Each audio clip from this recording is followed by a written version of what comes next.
নমস্কাৰ, জয় হিন্দ, জয় অসম। এটা বহুতেই ভাল খবৰ লৈছোঁ আপোনালোকৰ মাজলৈ। আজি পুনৰ নতুনকৈ চাকৰি আহিছে। অইল বিভাগৰ ফালৰ পৰা নতুনকৈ পোষ্ট মুকলি হৈছে 2025 বৰ্ষৰ কাৰণে।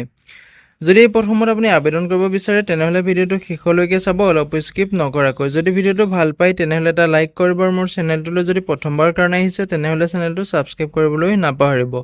প্ৰতিদিনে এই ধৰণৰ জবৰ আপডেটসমূহ পাই থাকিবলৈ মোৰ হোৱাটছআপ চেনেলটো জইন হৈ ল'ব পাৰে। ভিডিঅ' ডেছক্ৰিপশ্যনতে মই হোৱাটছআপ চেনেলৰ লিংক দিছোঁ, তাতে গৈ আপোনালোকে জইন হৈ ল'ব পাৰিব। ভিডিঅ'টো আৰম্ভ কৰাৰ আগতে আপোনালোকক এটা ৰিকুৱেষ্ট কৰিম, যদি আপোনালোকে জুবিনদাৰ অনুৰাগী হয় তেনেহ'লে ভিডিঅ'টো কমেণ্টত জয় জুবিনদা বুলি লিখিবলৈ নাপাহৰিব। যিহেতু মই বহুত দিন ভিডিঅ' দিয়া নাই, জুবিনদাৰ মৃত্যুৰ পিছৰ পৰা ভিডিঅ' দিবলৈ একেবাৰে মন নোযোৱা হৈছিলে। যদিও আজিৰ ভিডিঅ'টো দিম বুলি কৈছিলোঁ আপোনালোকক, মন্দিৰ পৰা যে ভিডিঅ' দিম, সেইবাবে আজিৰ ভিডিঅ'টো মই আপোনালোকৰ মাজলৈ আগবঢ়াইছোঁ। যদি আপুনি জুবিনদাৰ অনুৰাগী হয় বা জুবিনদাক বহুতেই ভাল পায় মই জানো, ভিডিঅ' ডেছক্ৰিপশ্যনতে আপুনি ভিডিঅ' কমেণ্টত গৈ আপুনি কমেণ্ট কৰিব, জয় জুবিনদা বুলি কমেণ্ট কৰিব, যাতে জুবিনদাৰ আত্মাৰ বহুত শান্তি লাভ কৰিব পাৰে। তাৰ কাৰণে আমি জুবিনদাৰ কাৰণে যিমানখিনি পাৰে কমেণ্টত লিখিব পাৰে। এতিয়া আপোনালোকে দেখিবলৈ পাইছে NRLৰ ফালৰ পৰা যিহেতু পোষ্ট মুকলি হৈছে 2025 বৰ্ষৰ কাৰণে। GET আৰু অফিচাৰ পোষ্ট মুকলি হৈছে।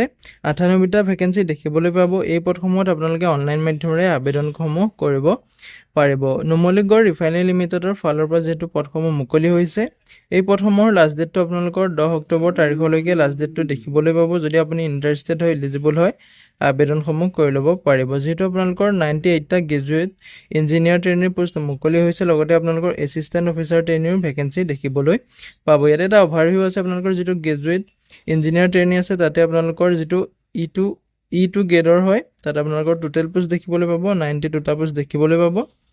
ব্ৰাঞ্চ ৱাইজ আপোনাৰ ভেকেঞ্চিসমূহ দিয়া আছে। চিভিল ব্ৰাঞ্চত আছে আপোনাৰ 4টা ভেকেঞ্চি আছে, মেকানিকেলত আছে 12টা ভেকেঞ্চি, ইনষ্ট্ৰুমেণ্টেশ্যনত আছে আপোনালোকৰ 10টা ভেকেঞ্চি, ইলেক্ট্ৰিকেলত আছে 10টা ভেকেঞ্চি, মেট্ৰলজিত আছে আপোনালোকৰ 2টা ভেকেঞ্চি আৰু কেমিকেলত আছে আপোনাৰ 53টা ভেকেঞ্চি। যদি আপুনি পদসমূহত ইণ্টাৰেষ্টেড হয়, এলিজিবল হয়, আবেদনসমূহ কৰি ল'ব পাৰিব।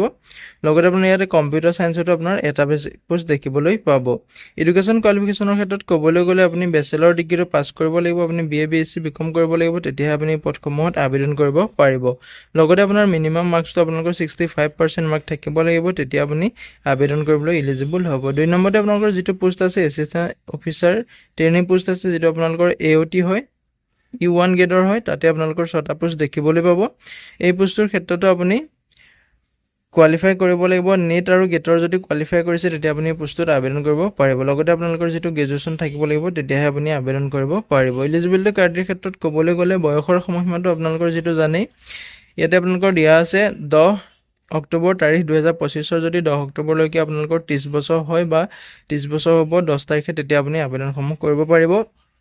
লগতে আপোনালোকৰ মিনিমাম বয়সটো যিহেতু 18 বছৰৰ পৰা আবেদনসমূহ কৰিব পাৰিব। ইয়াতে এজ ইলেকশ্যনসমূহ আপুনি লাভ কৰিব পাৰিব। SCৰ কাৰণে আপুনি 5 বছৰকৈ লাভ কৰিব পাৰিব, SCৰ কাৰণেও 5 বছৰকৈ লাভ কৰিব পাৰিব, OBCৰ কাৰণে আপুনি OBCৰ কাৰণে 3 বছৰকৈ লাভ কৰিব পাৰিব, PWBDৰ কাৰণে আপুনি 10 বছৰকৈ লাভ কৰিব পাৰিব। এপ্লিকেশ্যন ফিজৰ ক্ষেত্ৰত ক'বলৈ গ'লে ইয়াতে আপোনালোকৰ SC ST PWBDত কোনো ধৰণৰ এপ্লিকেশ্যন ফিজ দিব নালাগে। লগতে যিসকল অৰ্ডাৰ্ছৰ কেণ্ডিডেট আছে তেওঁলোকে 1000 টকা প্লাছ গেট GST আপুনি কাটিব লাগিব। হাউ টু এপ্লাই ক্ষেত্ৰত ক'বলৈ গ'লে যদি আপুনি ইণ্টাৰেষ্টেড হয়, এলিজিবল হয়, পদসমূহৰ প্ৰতি ভিডিঅ' ডেছক্ৰিপশ্যনতে আবেদনৰ লিংক দিম, অফিচিয়েল ৱেবছাইটৰ লিংক দিম, তাতে আপুনি নিজেও চেকআউটসমূহ কৰি ল'ব পাৰিব আৰু আপুনি আবেদনসমূহো কৰি ল'ব পাৰিব। যিহেতু নুমলীগড় ৰিফাইনেৰীৰ ফালৰ পৰা বহুত এটা ভাল সুবিধা আহিছে, সুযোগ আহিছে, সুযোগটো নেহেৰুৱাব। যদি আপুনি আবেদন কৰিব বিচাৰে আবেদনসমূহ কৰি ল'ব পাৰিব।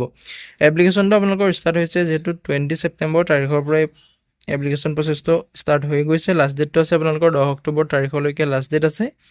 যদি আপুনি ইণ্টাৰেষ্টেড হয়, এলিজিবল হয়, আবেদনসমূহ কৰি ল'ব পাৰিব।